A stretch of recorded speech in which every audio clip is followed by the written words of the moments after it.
Je reçois aujourd'hui Christian Macarian, qui est éditorialiste au magazine Le Point. Bonjour Christian. Bonjour. Et je veux dire, le sujet du jour, c'est évidemment la situation en Ukraine, autour de l'Ukraine, l'OTAN, les menaces de guerre.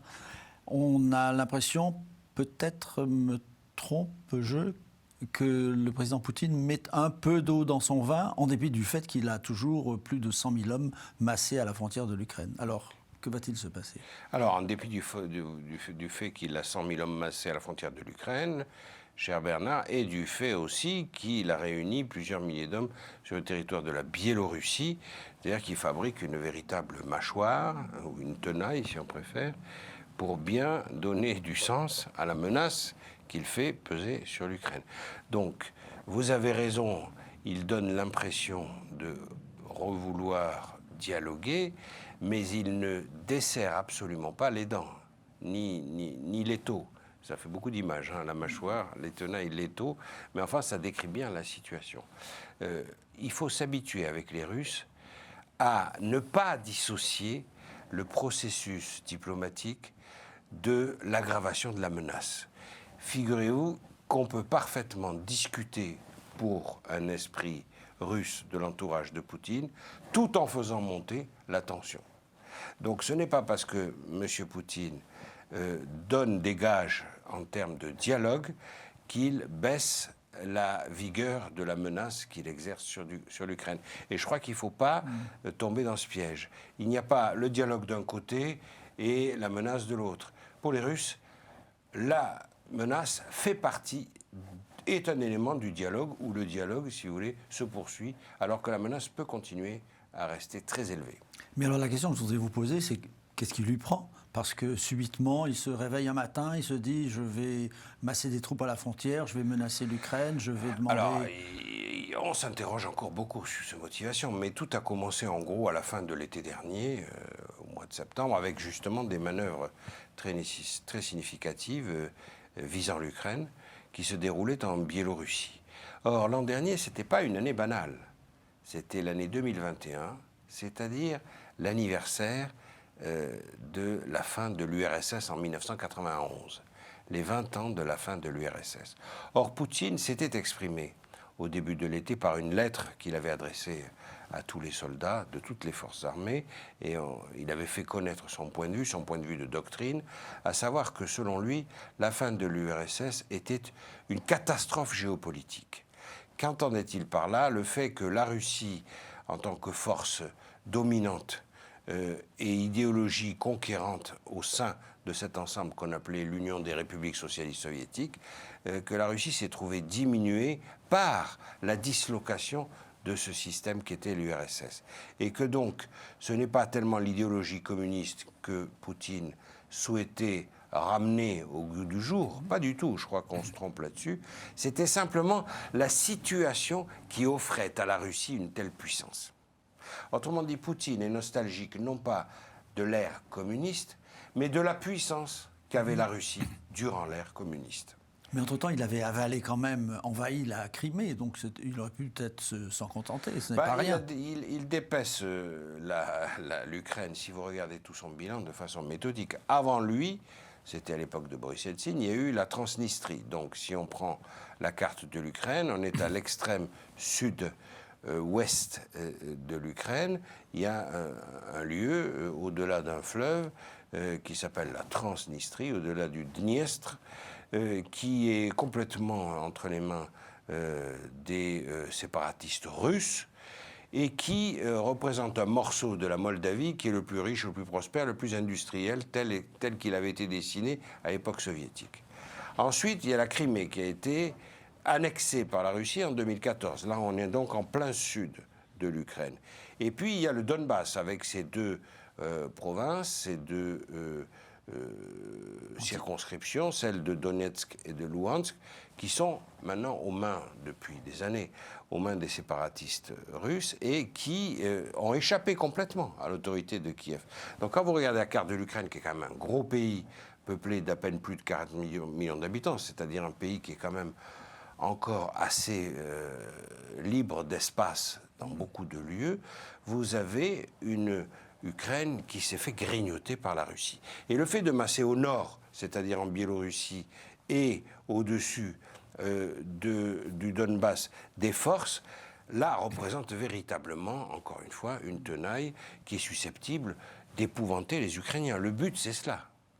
Et le but, c'est aussi de démontrer, et ça, c'est une conviction absolue, enfin, j'ai eu l'occasion de me rendre suffisamment souvent en Russie et même de rencontrer Poutine lui-même pour savoir que, honnêtement, le plan des Russes, c'est de sortir les Américains d'Europe. C'est ça le but derrière toute cette opération.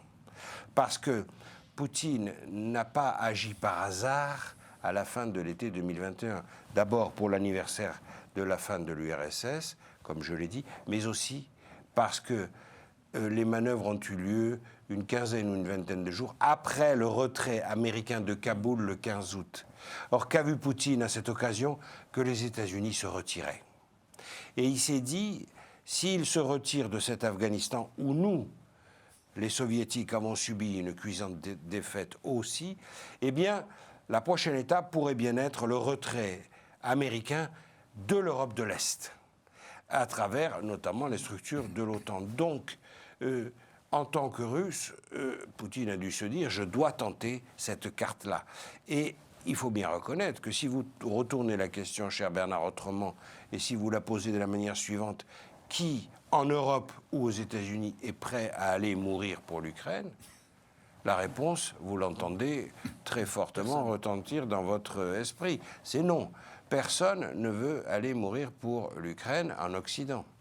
Or, c'est bien ce que Poutine sait et veut porter sur le terrain de façon concrète, c'est-à-dire renoncer, c'est ça qu'il semble dire aux Européens, renoncer définitivement. Et enfin, la troisième partie, c'est non seulement de sortir des Américains, mais d'infliger un camouflet à l'Union européenne, car l'Union européenne avait toujours un accord très avantageux avec l'Ukraine, d'échange, et Poutine entend bien arrêter cette avancée de l'Union européenne, car la lecture des Russes est très simple, et il faut le comprendre, c'est la suivante: l'occidentalisation est vécue par tous les Russes, y compris au niveau populaire, comme une humiliation, comme un recul du mode de vie russe ou du modèle russe.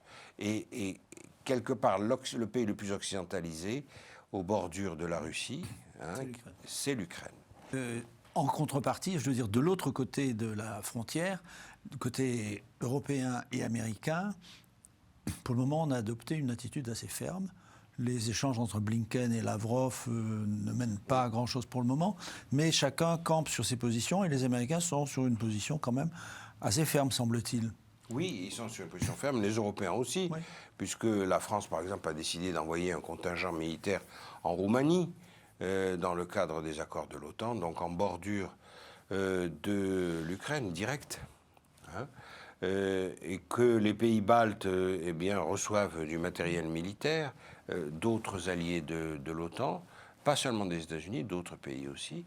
Donc il y a incontestablement une escalade que les Européens et les Américains sont obligés d'emprunter aussi pour montrer aux Russes que non, ils ne sortiront pas les Américains du continent européen de cette manière-là, et non, ils n'humilieront pas l'Union européenne. Mais alors, est-ce qu'on peut trouver une solution? Parce que là, c'est...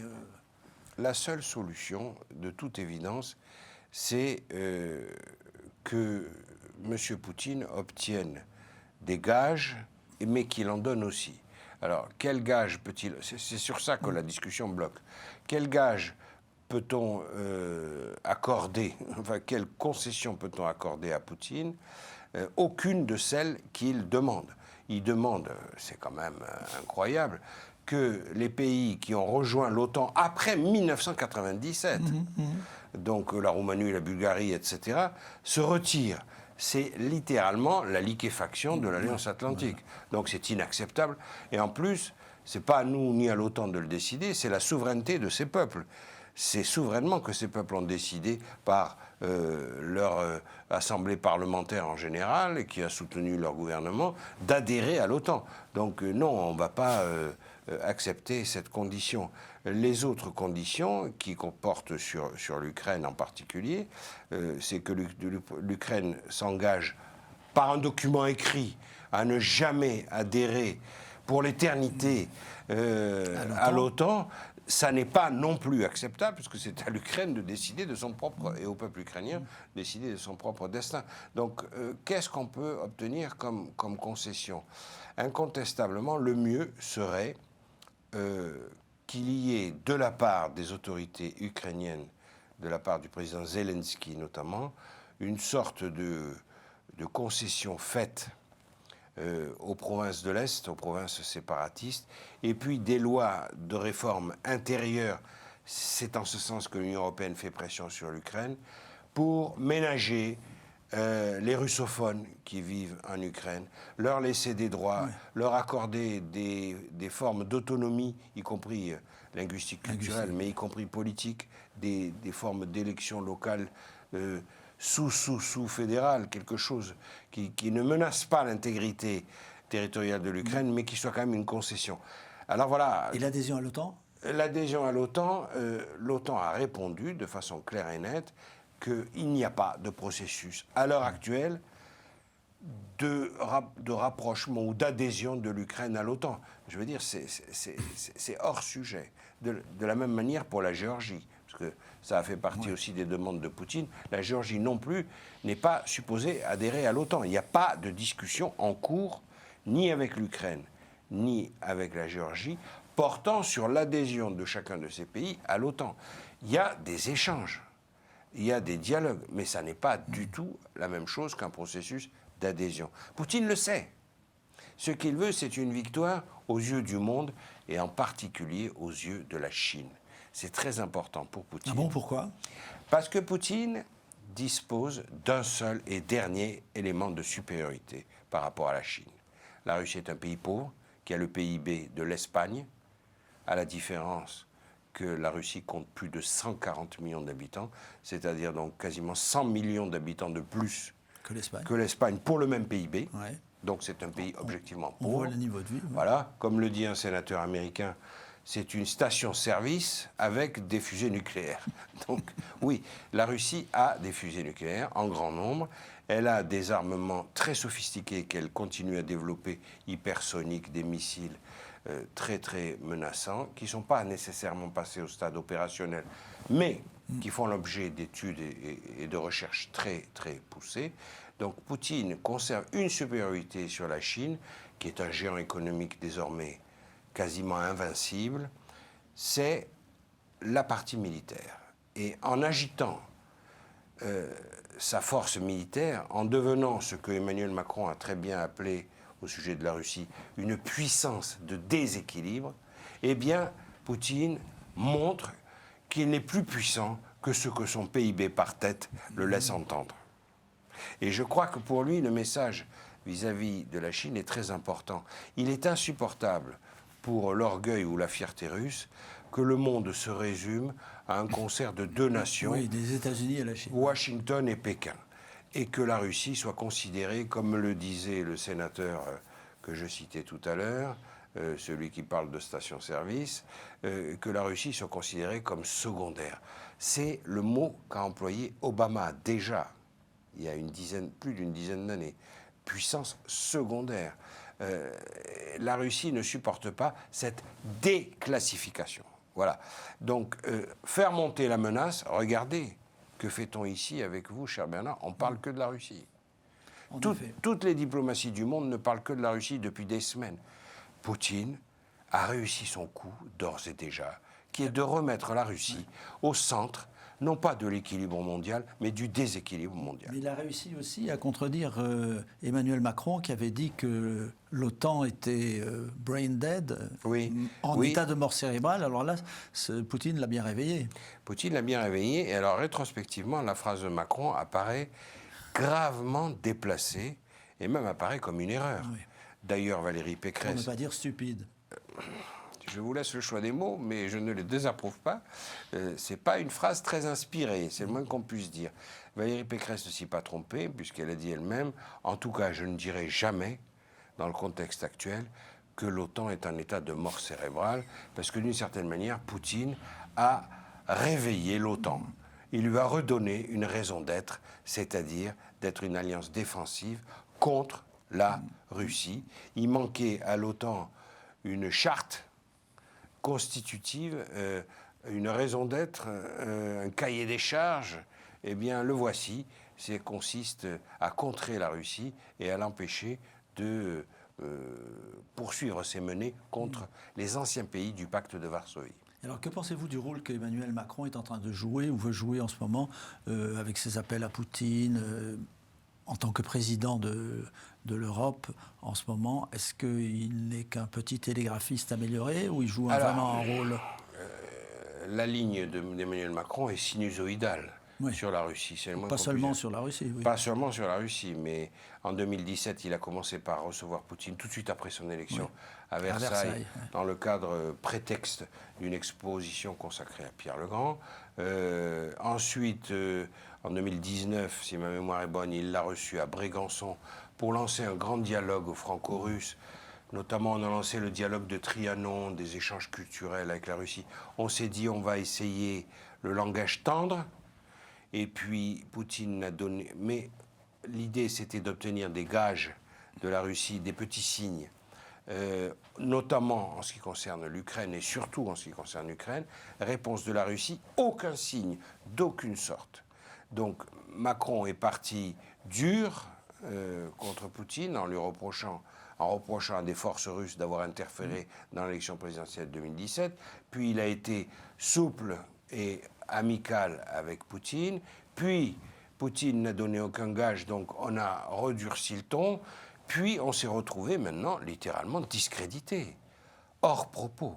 Alors, Emmanuel Macron, dont le pays préside, parce qu'Emmanuel Macron n'est pas président, absolument pas de l'Union européenne, en aucune façon, mais il est président du pays qui a en charge la présidence de l'Union pendant 6 mois. Il y a déjà 1 mois et demi qui est passé. Donc ça veut dire quoi? Ça veut dire que c'est un pays qui organise l'agenda. Oui, c'est une sorte de chef de gare. C'est ça, absolument. Les trains passent. Voilà. Et la différence, souvent beaucoup de gens confondent avec le rôle de Sarkozy en 2008 quand Poutine a attaqué la Géorgie. Oui, Sarkozy est allé en Géorgie. Oui, il a en partie, mais quand même, c'était courageux. Il était allé voir Poutine et il a en partie arrêté les hostilités sur la ligne où les combats avaient cessé. Il a obtenu un gel. C'est déjà pas mal à l'époque. Mais attention, Sarkozy, effectivement, exerçait la présidence de l'Union européenne, mais il n'y avait pas eu encore la grande réforme qui a créé la présidence du Conseil européen. Je rappelle que le président du Conseil européen, c'est Charles Michel, le Belge Charles Michel. Donc, Sarkozy avait un contexte institutionnel qui lui était plus favorable.